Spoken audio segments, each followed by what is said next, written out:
महापरमहंसाय स्वादित चरण कमल चिन्ह मकरंदाय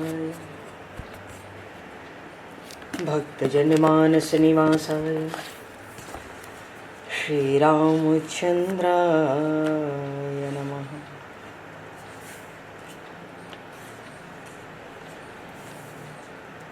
वंदे विदेहतनया पदपुंडरीकं केशौरसौरभसमाहत योगिचेतं हन्तुं प्रतापमनिशं मुनिहंससेव्यं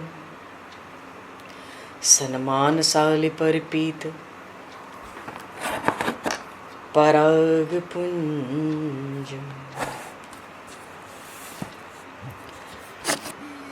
यत्र यत्र रघुनाथकीर्तनं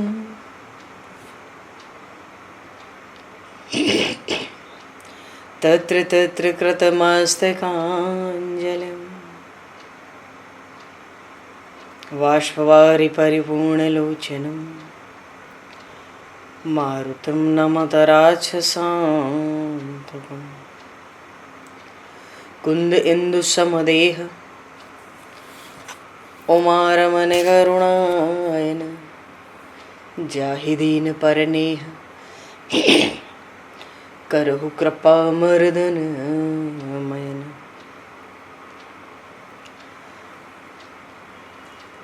प्रहलाद नारद पराशर पुंडरीक व्यासे अम्बरीश शुक शौनक भीष्म दालभान रुक्मांगद अर्जुन वशिष्ठ विभीषणादीन एतानहं परम भागवतान् नमामि।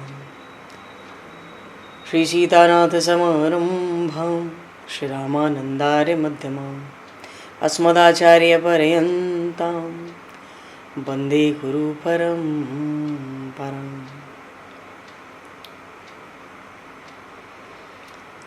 वर्णानामर्थ संज्ञानां रसानां छन्दसामपि मंगलानां च कर्तारो वन्दे वाणी विनायकौ।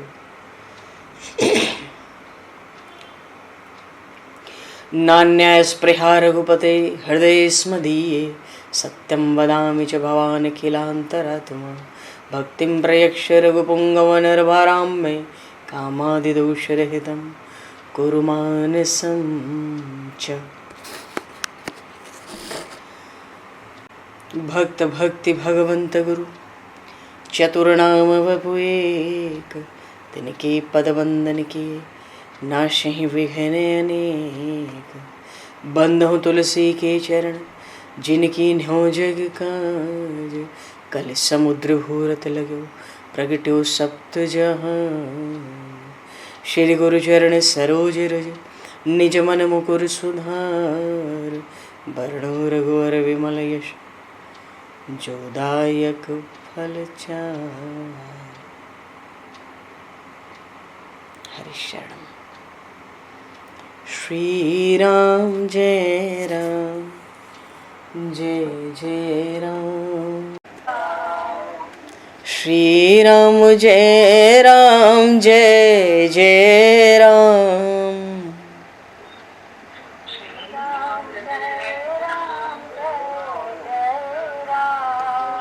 श्री राम जय राम जय जय राम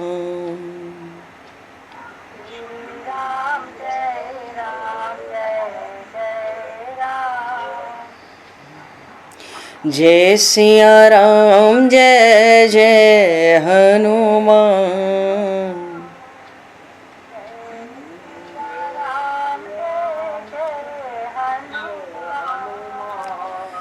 श्री गुरु रामानंद भगवान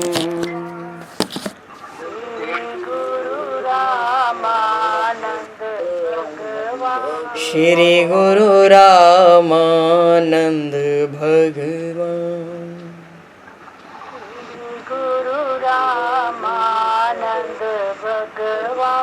श्री राम जय राम जय जय राम। श्री राम जय जय राम। जय सिया राम जय जय सिया राम। जय सिया राम जय सिया राम। जय सिया राम जय जय सिया राम। जय सिया राम जय सिया राम। बोली सियावर रामचंद्र भगवान की जय। संपूर्ण राम दरबार की जय। श्री अवध मिथिला धाम की जय। श्री बांके बिहारी लाल की जय। 84 कोस ब्रजमंडल धाम की जय।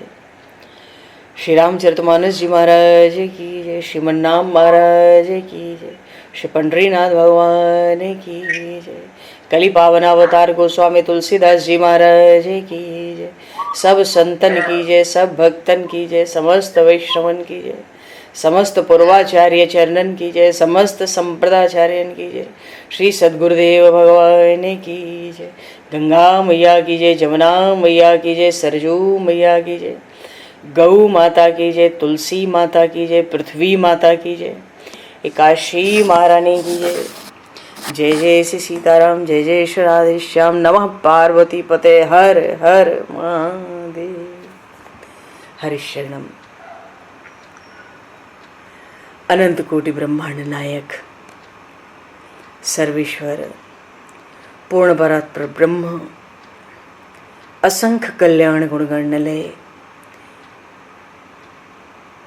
भक्तवांशा कल्पतरु शरणागत वत्सल भक्त वत्सल दीनबंधु दया सिंधु श्री कौशल्य आनंद वर्धन श्री दशरथ नंदन श्री जानकी कंठभूषण भगवान श्री सीताराम जी महाराज की असीम कृपा करुणा से श्री हनुमान जी महाराज की परम पावन भावमयी सन्निधि में महापुरुषों की भावमयी उपस्थिति में एवं आप सभी श्रद्धालु भक्त वैष्णवों की मंगल सन्निधि में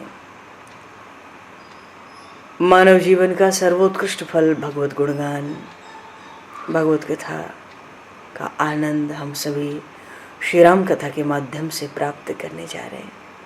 सर्वप्रथम आप सभी भक्त जनों के श्री चरणों में भगवत भाव से सादर वंदन सादर नमन।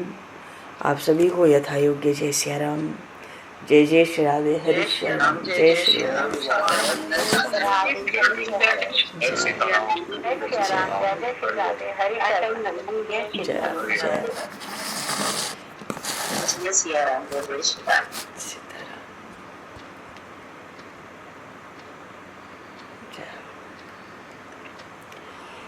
श्री रामचंद्र चरणों मनसा स्मरामि।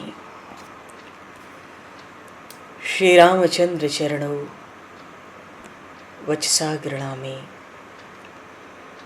श्री रामचंद्र चरणों शिरसा नमामि। श्री रामचंद्र चरणों शरणं प्रपद्ये। माता रामो मत्पता रामचंद्रः, स्वामी रामो मत्सखा रामचंद्रः, सर्वस्वं मे रामचंद्रो दयालुर, नान्यम जाने नैव जाने न जाने। मंगलम कौशलेन्द्रस्य महनीय गुणालये, चक्रवर्ती तनुजाय सार्वभौमाय मंगलम। रामं रामानुजं सीतां भरतं भरतानुजं, सुग्रीवं वायुसूनं च प्रणमामि पुनः पुनः। नमोस्तु रामाय सलक्ष्मणाय दिव्यै च तस्मै जनकात्मजाय। पूर्व प्रसंग में देखो, पहले तो आज उत्पन्ना एकादशी है, मानो श्री काशी महारानी का प्रागट्य दिवस भी है। बोली श्री काशी महारानी की जय। इसलिए आज एकादशी का नाम हुआ उत्पन्ना। आज प्रागट्य हुआ है काशी महारानी का। उत्पन्ना एकादशी की सभी भक्तों को, प्रेमियों को, श्रद्धालुओं को, वैष्णवों को अनेकों ने बहुत बहुत शुभकामना और बधाई। बात यह है, एकादशी व्रत के समान जीव के पापों को नाश करने वाला, ऐसी सामर्थ्य रखने वाला दूसरा कोई व्रत नहीं है। और फिर ये व्रत तो भगवान के प्रेम प्राप्ति के निमित्त ही रखा जाता है। इसका उद्देश्य ही होता है भव सिंधु से पार होने के लिए भक्त वैष्णवों का संग, कथा कीर्तन की गंगा। ऐसा अद्भुत श्री काशी का व्रत। पहले थोड़ा सा श्री रामचरितमानस से हम लोग अपने कथा के क्रम को लें। एकादशी पर तो महात्मा भी सुनना है, कथा भी सुननी है, भागवत भी सुननी है, जागरण भी होना है, रात्रि में कथा कीर्तन का खूब आनंद भी होना है। तो अभी हम लोग अपनी जो कथा चल रही है प्रभु की, उस कथा के क्रम को लेते हुए, तो पूर्व प्रसंग में श्री रामेश्वर नाथ की भगवान ने स्थापना की। समुद्र के उत्तर तट पर, समुद्र के ऊपर सेतु बंधन का कार्य वस्तुतः पूर्णता पर है। इधर भगवान ने रामेश्वर नाथ की स्थापना की और महिमा सुनाई। जे रामेश्वर दर्शन करी हहीं, ते तनु तजे मम लोक सिधरी हहीं। और जो गंगा जल आन चढ़ाई है, सो सायुज्य मुक्ति नर पाई है। भाव यह है कि प्रभु कह रहे हैं कि सेवा तो करो भगवान शिव की, पर मिलेगा मेरा धाम। गंगा जल चढ़ाओ भगवान शिव को, रामेश्वर नाथ को, मिलेगी मेरी सायुज्य मुक्ति। कैसा प्रभु ने श्री हरिहर में ऐसा अभेद सिद्ध कर दिया इन रामेश्वर जी की स्थापना से। और ये भी तो कहा कि होई अकाम जो छल तज से, जो निष्काम भाव से छल कपट त्याग कर सेवा करेंगे भगवान शिव की, रामेश्वर नाथ की, भगति मोहित ही शंकर दे हैं। तो सेवा किसकी हुई? भगवान शिव की। और प्रभु कहते हैं भक्ति शिव जी की नहीं, राम जी की। बोली श्री राघवेंद्र सरकार की जय। मानो अब इससे बढ़कर प्रोत्साहन भगवान शिव की सेवा के लिए प्रभु श्री राम और क्या देंगे अपनी वाणी में। सेवा उधर करते चलो, आनंद इधर पाते चलो। तो प्रभु की वाणी सबके दिल को बड़ी भाई। जब सब श्री भगवान के श्री विग्रह श्री रामेश्वर नाथ, श्री रामनाथ स्वामी की जब स्थापना और विधिवत पूजन सब पूर्ण हुआ, तो जो ऋषि मुनि जहाँ जहाँ से निमंत्रित आए थे और मुनिवर निज निज आश्रम आए, तो वो सब अपने अपने स्थान लौट भी गए। अच्छा, जब भगवान शिव का इतना गुणगान किया प्रभु श्री राम ने, तो भगवान शिव तो कथा सुना ही रहे हैं एक तरफ भगवती माता पार्वती को, तो भगवान शिव तो भाई कथा में ये भी सुना रहे हैं कि रामेश्वर की स्थापना की और देखो ना कैसी महिमा हमारी गाते हैं। तो गिरिजा रघुपति कै यह रीति, तुम ये मत समझना कि इसमें मेरी प्रशंसा है, ये तो मेरे प्रभु का बड़ा कोमल सरल स्वभाव है। उनके प्रेम की रीति ही ऐसी है, संतत करहि प्रणत पर प्रीति। प्रणत का अर्थ है जो निरभिमान हो जाए, अहंकार अहम से शून्य हो जाए और भगवान को नमन करे, शरण आवे। तो ऐसे भक्तों पर संतत करहि प्रणत पर प्रीति, ऐसे भक्तों पे निरंतर ही प्रभु का प्रेम रहता है। तो भगवान राम ने तो बहुत तरह से महिमा गाई भगवान शिव की।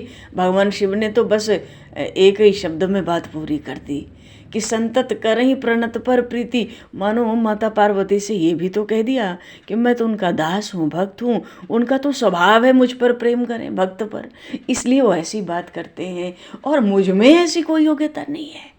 ये तो प्रभु का ऐसा कोमल स्वभाव है। संतत दासन देहि बढ़ाई, अपने भक्तों को बढ़ाई देते रहते हैं।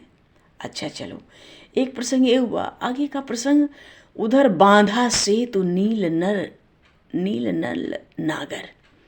बड़े चतुर हैं भाई, कोई बस बानर समझ के इनको गंवार जैसा समझे शोभा थोड़ा ही है।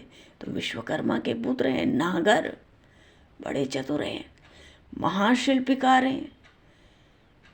इन्होंने तो सेतु बांध दिया, समुद्र के ऊपर सेतु। अच्छा, अभी कोई सेतु हो या कहीं चित्र में हम देखते हैं तो सेतु कैसा दिखता है? छोटे बड़े पत्थर हैं, उनमें राम राम राम राम लिखा है, और समुद्र के इस तट से उत्तर तट से दक्षिण तट तक समुद्र पर बंधन है, सेतु है, मानो समुद्र को ही बांध लिया। अरे समुद्र को बांध लिया। पर ये जो सेतु बना, ये दिखने में इतना सरल नहीं था, क्योंकि बड़े बड़े पहाड़ लाए गए थे ना। हम हिमालय के कितने किसी पर्वत के शिखर ही नहीं बचे कह लो, विशाल विशाल वृक्ष, और उन पे फल फूल सब लदे हैं, लताएं सब लगी पड़ी हैं इन पर्वतों पर, इनके शिखरों पर। तो आप सोचो वो पुल कैसा दिखता होगा समंदर के ऊपर। ये छोटे बड़े चिकने पत्थर नहीं है जैसा हम चित्र में आज तक देखते आए हैं कि भाई ये राम सेतु है। बड़े बड़े विकट विशाल पर्वत हैं और समंदर हम सब ने देखा है। हम कल्पना करें कि समंदर को बड़े बड़े पर्वतों से भी पाटना चाहेंगे, बड़े बड़े पर्वत भी समंदर पर डालेंगे तो वो तैरते हुए कैसे दिखेंगे। और उनमें वृक्ष भी लगे हैं, फल फूल पुष्प लदा, सब लदा पड़ा है, तो वो कैसा दिखेगा। एक पर्वत समंदर के ऊपर तैरता हुआ वैसा कैसे दिखेगा। तो ऐसे कितने पर्वत लाए गए, शिखर लाए गए पर्वतों के, उसकी कोई गिनती हो सकती है। तो हम कल्पना करें कि ये राम सेतु बनकर कैसा दिखता होगा। ये सीधा चलने के लिए थोड़ी था, इस पर तो चलना फिर भी पहाड़ों पर ही उतरना चढ़ना उछलना कूदना है, इसमें कोई सीधा समतल रास्ता थोड़ी है। तो बांधा सेतु नील नल नागर, और राम कृपा जसु भयउ उजागर। प्रताप तो प्रभु के नाम का, और यश दशों दिशाओं में वेदों तक फैल गया इन बानर भालुओं का। मरकट बिकट, मरकट कटक,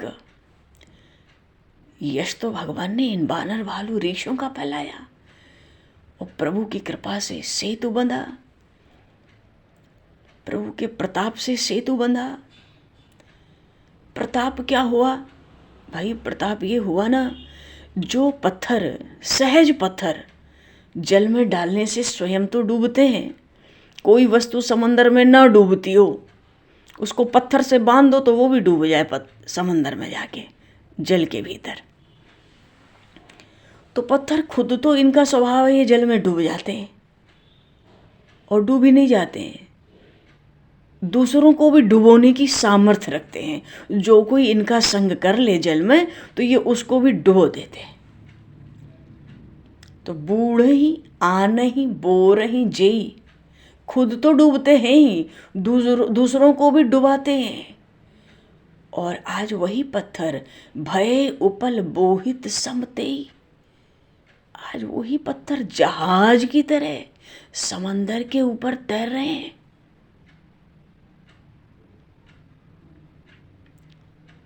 ये पत्थरों में ये जो बड़ा भारी इनमें जो बड़ा भारी गुण आया जी, कहाँ से आ गया? बूढ़ ही आन ही बोर ही जेई। हनुमान नाटक में भी ये बात बिल्कुल ऐसे ही लिखी है। तो खुद डूबना और दूसरे को भी डुबा लेना। आज वो ही पत्थर जहाज की तरह जल के ऊपर तैर रहे हैं। तो ये पत्थर की महिमा है? इनकी महिमा क्या होगी? ये तो खुद डूबते हैं, दूसरों को डुबाते हैं। तो क्या बानरों की महिमा है? बानरों ने नल नील बांधा से तो नील नल नागर, बानरों की महिमा है जो पत्थर तैर रहे हैं। अरे बानरों की महिमा क्या होगी? प्रभु के प्रताप से राम नाम मुख में रख के तो हनुमान जी जा सके थे, कोई जा तो पाया नहीं था समंदर पार। तो बानर की महिमा से पत्थर कैसे तैरेंगे? समंदर की महिमा हो सकती है। समुद्र उसने कुछ महिमा प्रकट की होगी कि पर्वत ऊपर मेरे ऊपर तैरे। नहीं जी, महिमा यह न जलधि कई बरनी।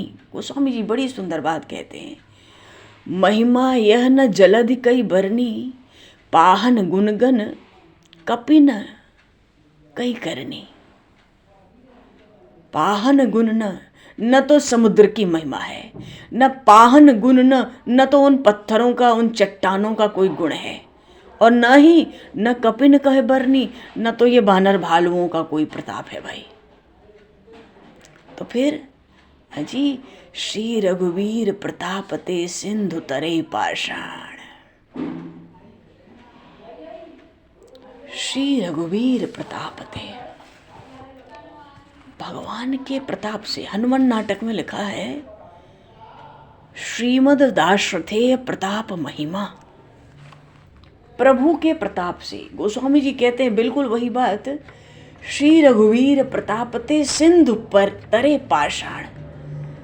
ये जो पाषाण है, पत्थर हैं, ये भी भगवान के प्रताप से समुद्र के ऊपर जहाज की तरह तैरने लगे। ये तो बड़ा विलक्षण, ऐसी बड़ी भारी शोभा हो गई जी कि क्या कहा जाए। समुद्र के ऊपर ऐसी विलक्षण शोभा हो रही है, इसलिए गोस्वामी जी कहते हैं भगवान का ऐसा प्रबल प्रताप। अच्छा, जब सेतु बांधते समय पत्थर नाव के समान हो गए, तैरते थे ना, तो जब नाव की तरह हो गए, जहाज की तरह हो गए, तो बानर भालू समुद्र पार करके उधर पहुंच जाएंगे, प्रभु की जय जयकार करने लगेंगे। अच्छा, पुल के ऊपर जब ये बानर जाएंगे ना, अभी भी हाथ में पर्वत शिलाएं लिए बैठे हैं, प्रभु की ऐसी जय जयकार हो रही है, उनको होश ही नहीं आ रहा है कि समुद्र पे पुल बंध गया। वो जब चलते हैं तो भी बड़ी बड़ी शिलाएं और पर्वत ले लेके चलते हैं। तो वानर सुग्रीव को समझाना पड़ता, अब रख दो, अब केवल चलना है।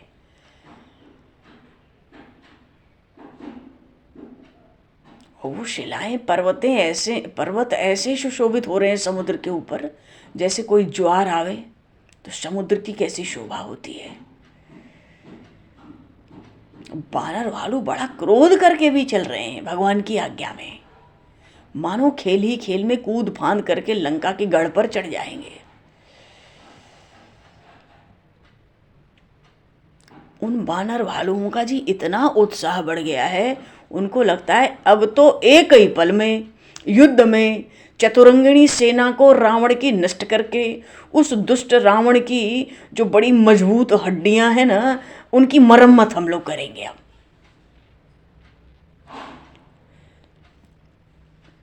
बोलिए श्री भक्त वत्सल भगवान की जय।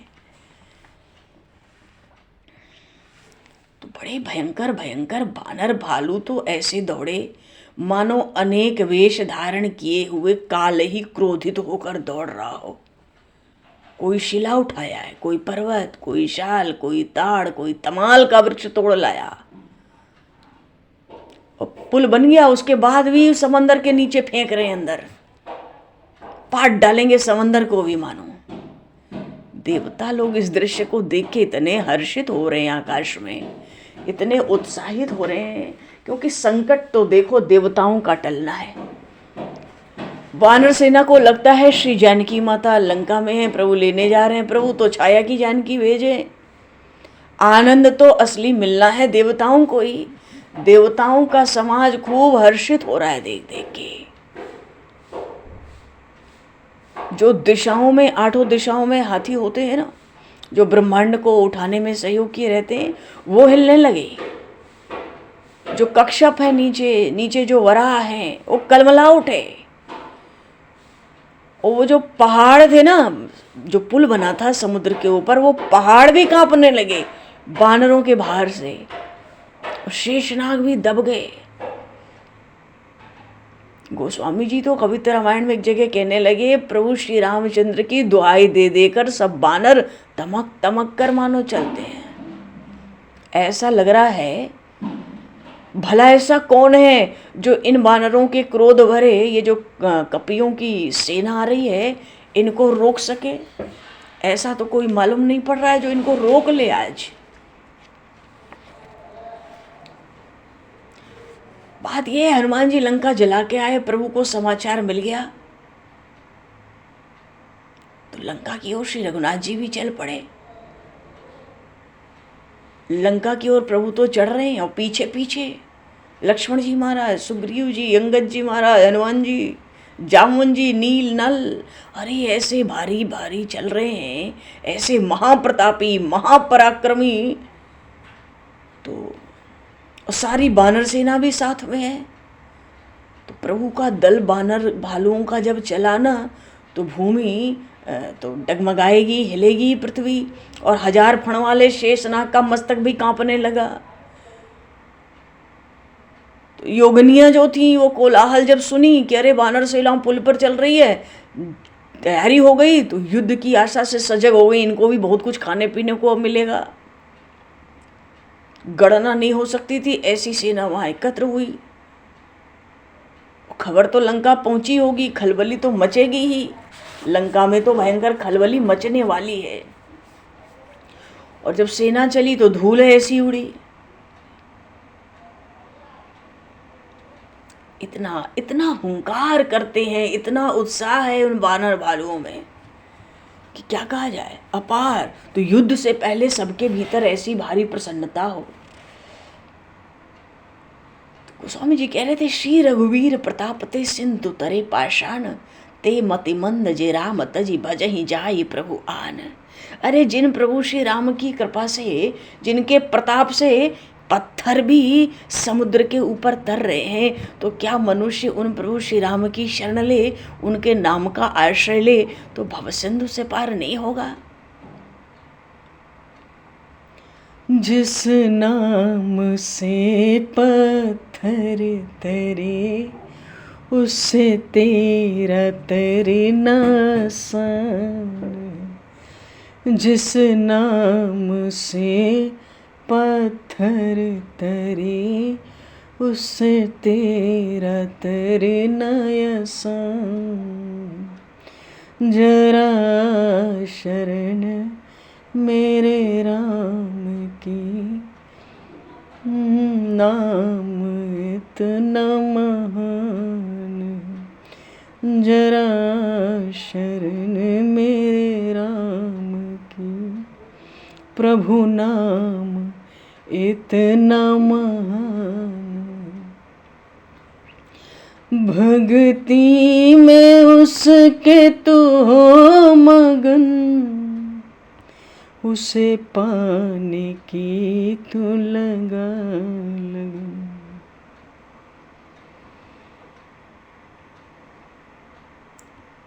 गोस्वामी जी कह रहे हैं, ते मति मंद जे राम तजी भजहि जाई प्रभु आन। गोस्वामी जी तो ऐसी कड़क भाषा कहते हैं, अरे मूर्खों, अरे जड़ों, चेतन होके भी तुम जड़ जैसे हो, उन प्रभु का भजन क्यों नहीं करते जिनके नाम से पत्थर भी तैर जाते हैं। भक्ति में उनके तू हो मगन, उन्हें पाने की तू लगा लगन। तेरे पाप सब जल जाएंगे, प्रभु नाम इतना महान। जरा शरण मेरे राम की, मेरा राम करुणा निधान। घट घट में वो ही रम रहा, वो ही विश्व का भगवान। श्री रघुवीर प्रताप ते सिंधु तरे पाषाण, ते मति मंद जे राम तजी भजहि जाई प्रभु आन।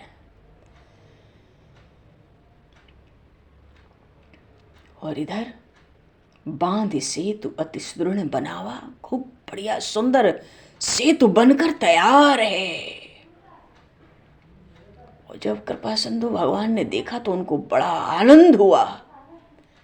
बानरों का ये भी तो काम है ना, उन प्रभु को सुख पहुंचावे, आनंद पहुंचावे। सेना का काम होता है राजा को प्रसन्न करना, ये बानर ऐसा ऐसा कौतुक करते हैं, तमाशा करते हैं, प्रभु भी ना बेहंसते हैं।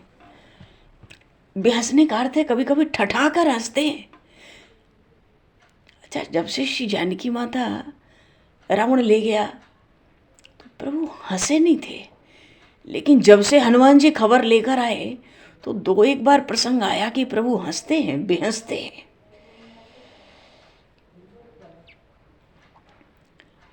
और जब अयोध्या से चले थे तब भी बेहंसते थे। अच्छा, केवट का प्रसंग आया, वहाँ पर गोस्वामी जी ने कहा था ना कि सुन केवट के बैन, सुन केवट के बैन, प्रेम लपेटे अटपटे, बेहसे करुणा ऐन,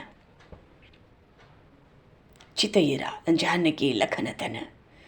वहाँ भी प्रसंग था। तो अयोध्या से चले तो भी हंसते थे प्रभु कभी कभी जोर से, पर बीच में नहीं हंसते थे। लेकिन अब बड़ा देख कृपा निधि के मन भावा। अब तो सेना उस पर चली जी, सेना तो चलना चाहती है। अब प्रभु आज्ञा दें तो सेना चल। अच्छा, सुग्रीव जी अब ये नहीं चाहते कि प्रभु आज्ञा दें, क्योंकि बार बार प्रभु कहते हैं अब विलंब के ही कारण कीजिए। तो जब सेतु बन गया, ये तो श्री रघुवीर प्रतापते, भगवान तो लीलामय हैं। इन्होंने नल नील आपस में विचार करते हैं कि सेतु हमने नहीं बनाया, प्रभु तो हमारे लीलामय हैं। इन्होंने तो हमें सुंदर यश देने के लिए सेतु का निर्माण कराया है। इनको कहाँ इस सेतु की आवश्यकता थी? तो नील ने नल से यह बात क्यों कही कि राम जी को सेतु की आवश्यकता थी नहीं, इन्होंने तो हम लोगों को यश देने के लिए सेतु का निर्माण करा लिया। नील इस बात को नल से इसलिए कहते हैं, प्रभु ने देखा कि बानर भालू तो बहुत हैं, समुद्र पे जो पुल बना है उसकी चौड़ाई तो बहुत कम है उस हिसाब से। हाँ, पुल बन गया है, समय लगेगा सबको पहुंचने में, पर इतनी अपार भीड़ है, ये कब तक जाएंगे लंका, कब तक पहुंचेंगे सब। तो प्रभु ने भी एक कौतुक किया। एक सेतु तो बनाया था नल नील ने, भगवान के नाम ने, भगवान के नाम ने एक सेतु बनाया। अब तो दो सेतु और बन रहे हैं उस सेतु के दोनों तरफ। वो सेतु कैसे है जी? प्रभु ने सोचा आखिर भीड़ कैसे जाएगी, एक सेतु से काम नहीं चलेगा, बहुत समय लगेगा लंका पहुंचने में। तो प्रभु ने सोचा कुछ और सेतु बन जाए तो बढ़िया रहे। तो प्रभु क्या किए, सेतु बंध डिग चढ़ी रघुराई, और चितव कृपाल सिंधु बहुत आई। प्रभु उस सेतु पर चढ़ गए, थोड़ा आगे गए, और आगे जाकर मानो सब बानर भालुओं को ये बता रहे हैं कि भाई तुमने पुल बनाया, तुमने देखा, थोड़ा हम भी समुंदर की बहुतया देख लें, कितना विशाल समंदर है। इस तरह से प्रभु सेतु पर आए मानो हम समंदर की विशालता देखने आए हैं। और जैसे ही प्रभु आए, प्रभु ने समंदर की ओर दृष्टि घुमाई, पुल के दोनों तरफ। तो विचित्र लीला हो गई। देखन कहूँ प्रभु करुणा कंदा, प्रगट भये सब जलचर वृंदा, मकर नक्र नाना जस झस ब्याला, सतयोजन तन परम विशाला, प्रभु ही बिलो कहीं टरही न टारे, प्रभु ही बिलो कहीं टरही न टारे, मन हर्षित सब भय सुखारे, मन हर्षित सब भय। प्रभु ही बिलो कहीं टरही न टारे, प्रभु ही बिलो।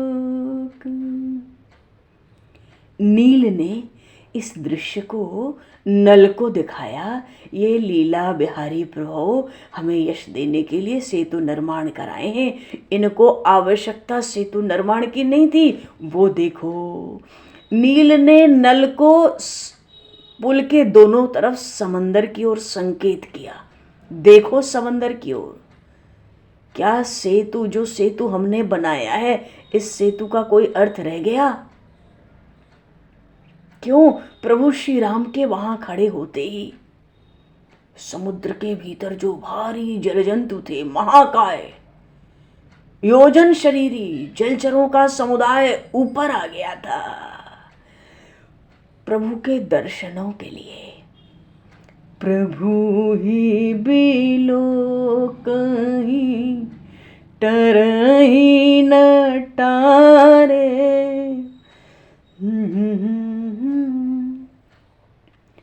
तो कौन कौन बाहर आ गए थे? बड़े बड़े घड़ियाल, नाग, बड़ी बड़ी मछलियां, सर्प। इनके शरीर 100-100 योजन तक के थे। और कुछ ऐसे भी थे जो इन 100 योजन वालों को खा जाते थे, वो भी बाहर आ गए। तो उनके शरीर कितने विशाल होंगे। और ये समंदर में जब रहते थे जल के भीतर, तो एक दूसरे से बैर भाव इतना प्रबल था, डर इतना था। पर आज जब प्रभु का दर्शन करने ये निकले बाहर, कि प्रभु तो समंदर की सतह पर आ गए, प्रभु का दर्शन करेंगे। सारे जल जंतु ऐसे भयंकर, तो 100-100 योजन के तो थे, उनको खा लेने वाले भी थे। तो कितने भारी शरीर होंगे उनके, कितने विशाल शरीर होंगे। भाव ये है, वो बड़े लंबे चौड़े आकार में थे। ये सब समुद्र के ऊपर आ गए।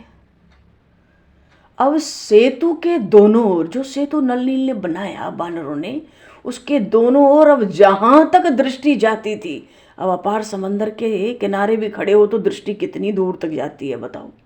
जहां तक दृष्टि जाती थी केवल जलचर, कैसे एक के ऊपर एक लदे हुए से जल जीव, केवल अपने सिर ऊपर किए एकटक प्रभु श्री राम को देख रहे थे। कैसे देख रहे थे? स्थिर शिलाओं के समान स्थिर देख रहे थे। अपलक, हिलाए नहीं हिलेंगे, डराए नहीं डरेंगे। प्रभु ही बिलोकत टरही न टारे, प्रभु ही। अच्छा, टरही न टारे क्यों कहा? वो ऐसे छा गए कि तिनकी ओटन देखी बारी, मगन भये हरि रूप निहारी। ऐसे छा गए समंदर की सतह पर कि समंदर का जल दिखता ही नहीं था। एक सेतु निर्माण तो प्रभु ने कराया, अब ये जलचर ऐसे आ गए कि जल ही नहीं दिख रहा था। मानो जहां तक प्रभु की दृष्टि गई समंदर में, पुल के दोनों तरफ, सेतु के दोनों ओर, कहीं अब जल ही नहीं दिख रहा है। एक के ऊपर लदे हुए सब भयंकर भयंकर बड़े भारी जल जंतु, पर वो हिलते डुलते नहीं है। सिर उठाकर नेत्रों से दर्शन करते हैं, बाकी उनका शरीर हिलता नहीं है। तो नील ने नल से कहा, जब प्रभु के सतह पर आते ही जल दिखता ही नहीं है, तो ऐसे प्रभु के लिए सेतु निर्माण की क्या आवश्यकता थी? ये पहले भी आ जाते तो सेतु निर्माण की आवश्यकता ही क्या थी? क्योंकि ये बड़े बड़े जो जल जंतु हैं, ये तो हिल ही नहीं रहे हैं। और जब तक ये हिलेंगे नहीं, देखो ना, बानर भालू इन्हीं के ऊपर चढ़ चढ़ के अब जा रहे हैं। इतना विशाल शरीर से समंदर भर दिया, जल दिख ही नहीं रहा है। मानो प्रभु ने एक पुल तो बनाया, बानरों ने भगवान की नाम की महिमा को प्रकट करके, श्री रघुवीर प्रतापते सिंधु तरे पाषाण। और दूसरा पुल, दूसरा क्या? अब तो जहां तक दृष्टि जा रही है जल ही नहीं है। प्रभु की दृष्टि में जल ही नहीं आया, केवल जलचर जंतु जीव बाहर निकल आए। और वो हिलाए नहीं हिलते। तो अब पुल पर तो बहुत कम जा पा रहे हैं, छोटा पुल है, 10 योजन चौड़ा है। अब तो सारे बानर अधिक तो आकाश मार्ग से जाएंगे, अधिकाधिक। क्यों? क्योंकि जब हनुमान जी समंदर पार करना था तो सब बता रहे थे ना कि हम पे कितना बल है। कोई 20 योजन छलांग मारेगा, कोई 50 योजन छलांग मार सकता है। जामन जी ने कहा मैं 90 योजन छलांग मार सकता हूँ अभी भी। अंगद जी ने कहा मैं पूरी छलांग मार सकता हूँ, लौटने में थोड़ी शंका है। उसकी भी बड़ी विचित्र विचित्र कथाएं हैं, बड़ी रहस्यपूर्ण सुंदर सुंदर कथाएं हैं। तो जिसको बल था अपना कि इतना छलांग मार सकते हैं तो वो तो छलांग मारते जाते। मानो जब थक जाएंगे तो पुल का तो निर्माण हुआ ही है, बैठ जाएंगे, फिर छलांग मारेंगे, तुरंत लंका पहुंच गए। तो आकाश मार्ग से अधिकाधिक जा रहे हैं, उछलते हुए बहुत जा रहे हैं। और ये जो जलचर दोनों तरफ आ गए, ये तो हिलाए नहीं हिलते। प्रभु का दर्शन करके ये बैर भाव भूल गए। चित्रकूट में भरतलाल जी महाराज जब आए थे तो उन्होंने प्रभु से कहा था कि प्रभु, सभा में कहा था, मेरे प्रभु का ऐसा स्वभाव कि इनको देखकर ते नहीं देखे मग सांपिन बीछी। जो सर्प और बिच्छू भी होते हैं, प्रभु का दर्शन करके वो भी अपना विष त्याग देते हैं। आज ये भयंकर जल जंतु आपस का बैर बुला के प्रभु का दर्शन एकटक कर रहे हैं, तो क्या बड़ी बात है। भगवान की रूप माधुरी ऐसी अद्भुत विलक्षण है। तो ज्यादातर बानर भालू तो इन जलचरों के ऊपर से चल चल के जा रहे हैं, मानो इनको घोड़ा बना बना के कूदेंगे, पर वो हिलते नहीं है। उनका तो बस सिर उठाए और नेत्रों से अपलक प्रभु का दर्शन करते हैं, बाकी शरीर उनका हिलता ही नहीं है। उधर सुग्रीव जी ने प्रार्थना की, प्रभु श्री राम से आप हनुमान जी महाराज के कंधे पर बैठो। लक्ष्मण जी महाराज को अंगद जी के कंधे पर बिठाया। 100 योजन की यात्रा थी समुद्र के ऊपर। गदा लेकर विभीषण मंत्रियों के साथ सबसे आगे चले। जामवंत जी और सुषेण जी, ये तारा के पिता हैं, भगवान के अगल बगल चले, प्रभु श्री राम लक्ष्मण के अगल बगल, और पीछे अकेले सुग्रीव जी सबसे पीछे। तो बानर भालू उस जो बना सेतु था उसका सहारा बहुत कम लेते थे। बहुत से तो आकाश मार्ग से कूदते, कितने जलचरों की पीठ पर उतर कर फिर छलांग लगाते, फिर इस जलचर से उस जलचर फिर छलांग लगाते। तो इन जलचरों की पीठ पर चलना एक विनोद हो गया ना, खूब आनंद हो गया, हटखेलियां होने लगी, मस्करी होने लगी।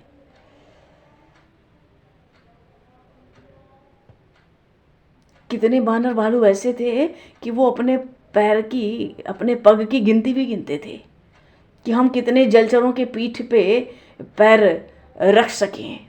उस पार पहुंच के स्पर्धा होगी, कौन कितने जलचरों के पीठ पर अपना अपना पैर कितनी बार रखा, उसकी भी गिनती होती।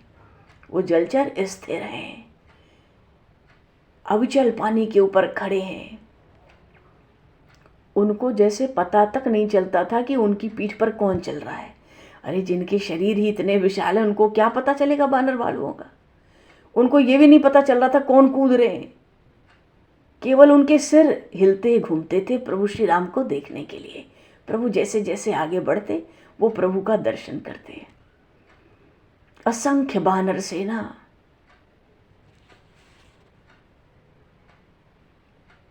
पर वो जो जलचरों के शरीरों से सेतु बन गया उसका भी विस्तार बहुत बड़ा था। तो 10 योजन का जो पुल नल नील के द्वारा बना था, उस पुल पे तो केवल बड़े बड़े सेनापति और कुछ प्रधान ही जा सके, पूरे सेनापति भी नहीं जा सके। सेना तो बाकी जितनी सेना थी वो तो उछलते कूदते जलचरों के शरीर से बने हुए इस सजीव सेतु से सागर पार कर रही थी। जलचरों का जो सेतु बना वो तो सजीव है ना, वो तो प्रभु के दर्शन में मुग्ध है। मानो प्रभु श्री राम के साथ उनकी संपूर्ण सेना ने समुद्र पार कर लिया।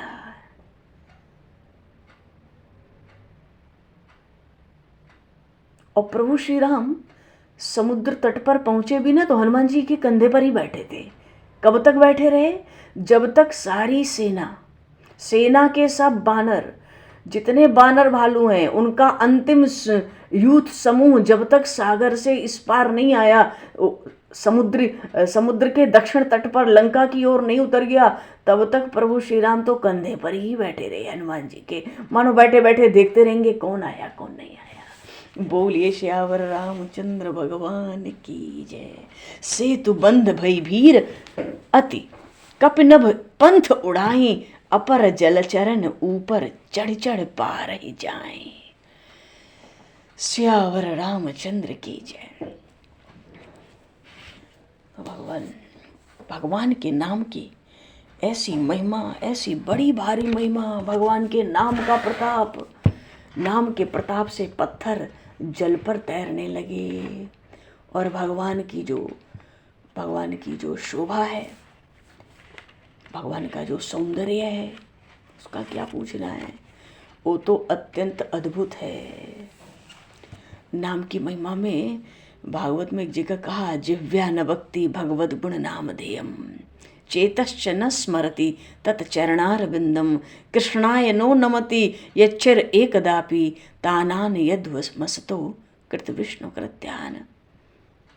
ऐसी भगवान की महिमा, भगवान के नाम और गुणों की, कीर्तन की, गान की।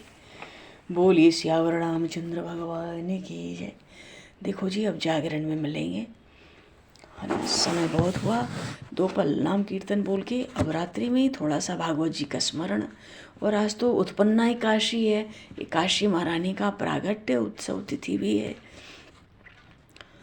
और आनंद लेंगे जागरण का जैसे प्रभु देंगे। बोलिए काशी महारानी की जय, श्यावर रामचंद्र भगवान की जय। आज तो भगवान की सेना पार हो गई, हो रही है, हो गई। बड़ा ही भारी सेना है, आज इनको पूरी तरह से अच्छे से पार हो जाने दो, सब लंका पहुंच जाए तो क्या बढ़िया बात होगी। बोले श्री भक्तवत्सल भगवान की जय। दो पल नाम बोलकर, सीताराम हनुमान सीताराम हनुमान, सीताराम हनुमान सीताराम हनुमान, सीताराम हनुमान सीताराम हनुमान, सीताराम हनुमान